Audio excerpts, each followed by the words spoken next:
Chapitre 1. Les sciences du cardinal. Sophie et le futur. Le sauveur brille aux confins et ternit les approches. Mais voici venir enfin de stériles terres de soigne.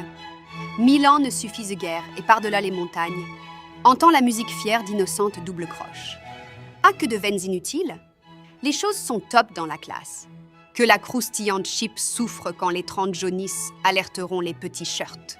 Mon Dieu, que l'haleine des serviteurs dilue la quête par-delà les terres de Suisse, par-delà les régions de France, par-delà les scientifiques de la Suisse-France. La science a découvert le tombeau des alpinistes de Nord, au sud-ouest des contrées orientées plein Est, à l'opposé soit faisant. Claire! Mais le mal est partout claquant les doigts des impies. Chaque terrible farce mérite son pesant d'os. Et son déclin. Et ses mots. Une écharpe vaut-elle vraiment le prix affiché en vitrine? Surtout en grande surface. Cela est discutable nonobstant les conditions. Richard est repassé plusieurs fois sur les traces des routes du tissu, sans faire un pli. Nous nous passerons de commentaires non élogieux face à tant d'humour. Le spectacle est à son comble. Le suspense est à son comble. Les accessoires, souvenirs d'antan, objets improbables, traces des siècles précédents et pour le moment laissant peu de place aux possessions des temps à venir, collectionnent les couches de poussière. Mais où? Nous vous le donnons en 1000, évidemment dans les combles. Richard a succombé aux batailles abjectes dans ses pires rêves et dans ses meilleurs cauchemars. Indigeste à vomir ses croquettes. Souffrir est un luxe que les morts n'ont plus à envier. Richard est un personnage fictif, mon con. Il est un peu débile et travaille dans l'immobilier. Il est célibataire, sans enfant, 1m80, 32 ans. Il est brun, cheveux courts, yeux noisettes, teint pâle, silhouette sportive, sourcils proéminents et joues légèrement creusées. À cela, ajoutons quelques cernes dues à des nuits trop courtes car Richard pense beaucoup trop à des choses futiles comme « j'aurais dû dire ça, putain » et « merde, pourquoi j'ai pas réagi ». Fait chier d'avoir raconté cette merde. Richard est donc un raté selon les codes de la société actuelle, mais cela pourrait être pire. Il pourrait être d'extrême droite. Or, il nous apparaît comme un être à prendre en pitié plutôt qu'à bannir, et nous offre la possibilité d'outrepasser nos bas instincts. Ce qu'on ne sait pas ce que c'est, mais que c'est peut-être sympa si on savait quoi. Sans concordance, car la mesure des faits s'en passera volontiers. Oui, nous écrivons une thèse, alors les règles ne s'appliquent pas ici, ça marche. Richard pâlit d'envie d'expier ses péchés, et là c'est chaud. Les conclusions de ses actes sont propres in fine.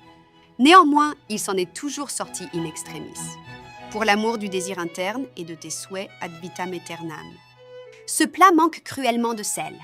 Poivrons la sauce et mijotez les cocottes. Sautons les légumes verts et passons directement à la Suisse. Un soir d'automne, mi-mars environ, le 12 pour être exact, jour de la Saint-Plastique, son ami le meilleur sonna à sa porte. « Bertrand !» Quelle bonne circonflexe. « Hey, hey, hey !» salua Bertrand le connard. « Mais Bertrand, que me vaut ta visite impromptue? Oh, mais que diable !» Comment évaluer la valeur de ta hasardeuse venue?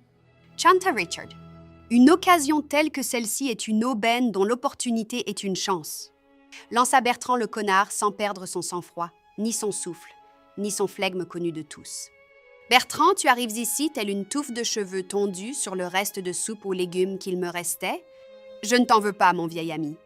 Soi-disant que pour en vouloir, il vaudrait mieux en avoir voulu au préalable ma foi, sauça Richard sur ses entrefaites.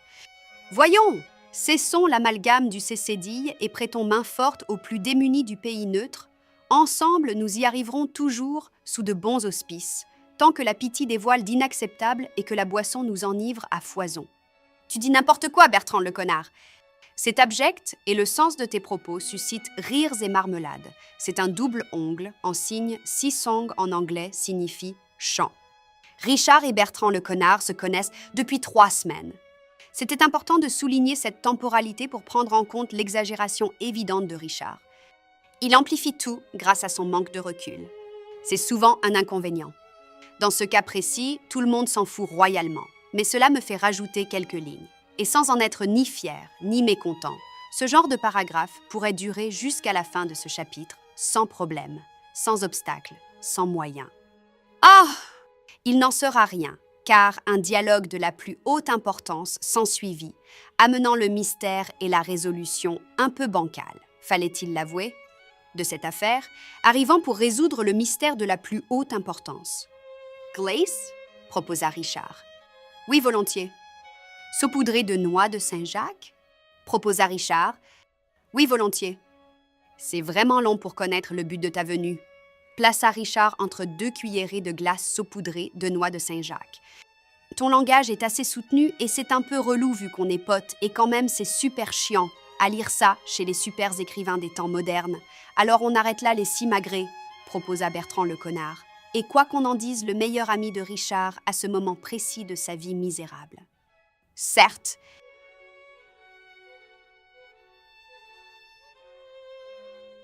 Après une brève discussion interminable, toutes les accusations des malheurs de Richard et des êtres humains trouvèrent leur source. Une force à la congruence nulle et à l'asservissement impitoyable du monde. Le cardinal. Le personnage fait enfin son apparition et nous n'allons pas tergiverser sur l'avenir en déclin. Le cardinal, eh bien, c'est un être illustre et haut en couleur.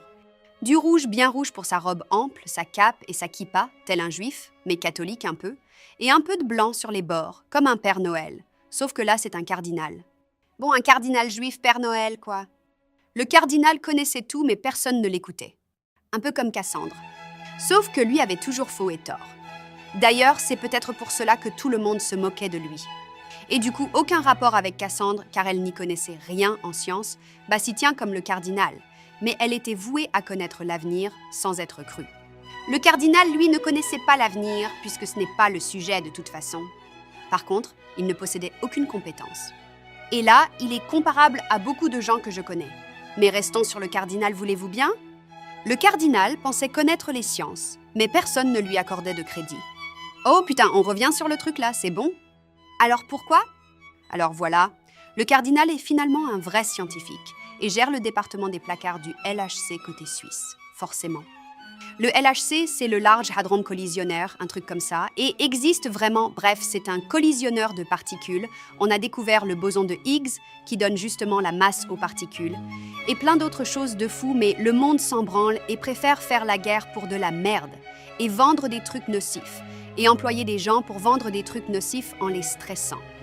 Du coup, ils sont encore plus stressés, et pour aller bien, un peu, ils achètent de la merde et ingèrent des trucs nocifs pour mourir moins vieux, et éduquent pas du tout leurs gosses, puisque c'est l'État qui les éduque et les élève.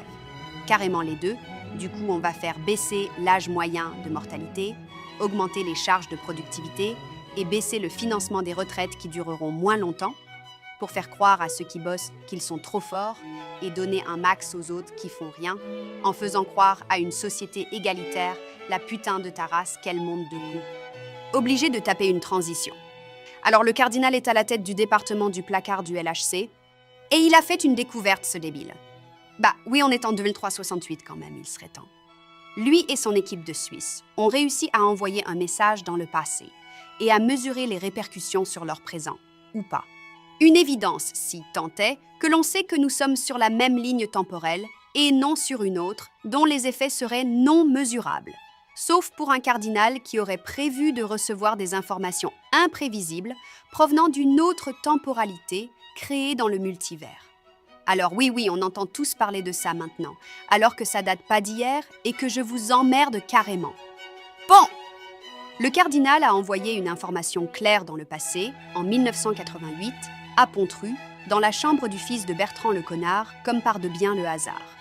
Grâce à un mini trou de verre créé dans le LHC, mais une autre section du tunnel, un autre tunnel en fait, construit en sous-marin, plus petit mais en dérivant énormément d'énergie, ni vu ni connu, balèze.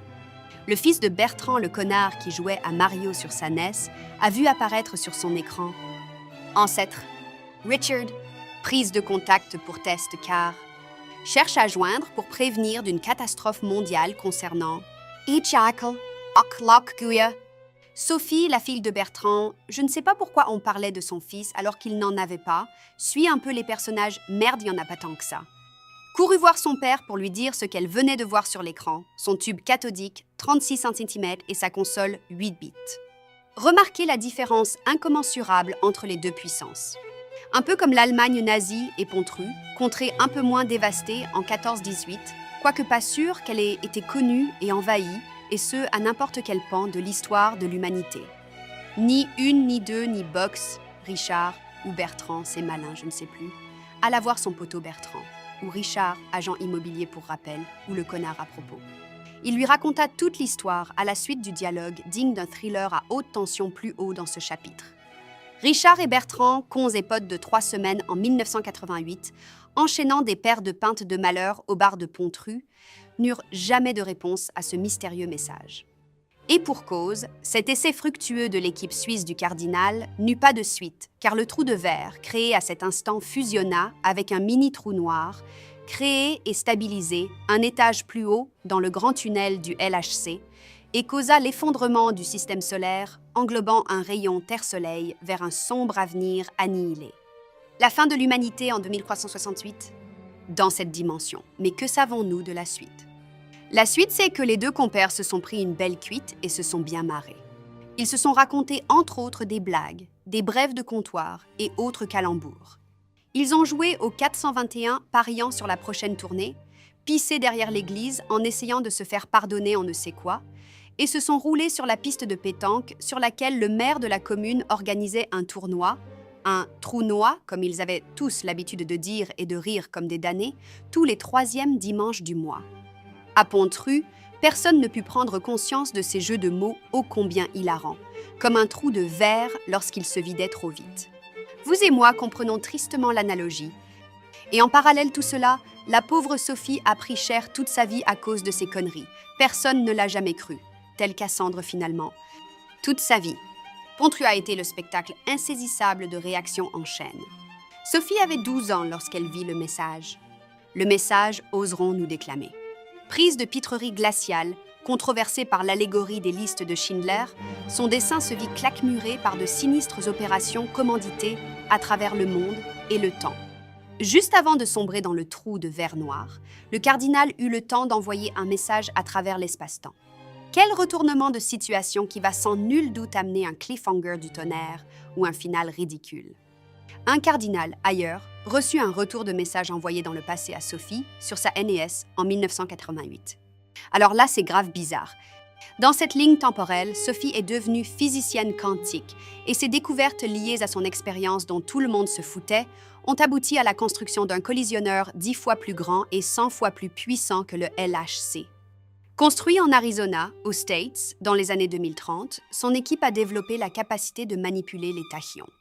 Oui, ces particules improbables, qui donnent la temporalité aux autres particules, et qui, domptées, peuvent interagir avec l'espace-temps et plus particulièrement moduler l'intrication quantique à travers les couches dimensionnelles. Sa découverte 3 siècles plus tôt lui permit d'envoyer au cardinal du futur, dans une autre dimension, les plans de construction du GHC, Giant Hadron Collisionnaire, et de tout le matériel nécessaire pour communiquer. Sophie et le cardinal discutèrent pendant des années, échangeant culture et connaissances de 2 mondes étrangers, éloignés par-delà la ligne temporelle et un autre univers. Pour Sophie, cela dura des décennies, car la contraction des diffusions quantiques créait des distorsions. Elle recevait un message tous les 6 mois. Le cardinal les recevait de son côté en instantané. Alors que Sophie, âgée de 104 ans, continuait de communiquer par intervalles de 6 mois dans les réponses, le cardinal cherchait désespérément une solution pour éviter la destruction de cette moitié du système solaire. Sophie s'éteignit en 2090, tandis que le cardinal, dans sa dimension, toujours en 2368, ne put empêcher l'effondrement, faute de temps et faute de solution. Toutes les Sophies et les cardinaux des dimensions infinies ne purent résoudre la problématique. Car le temps détruit tout, à défaut d'estomper la douleur.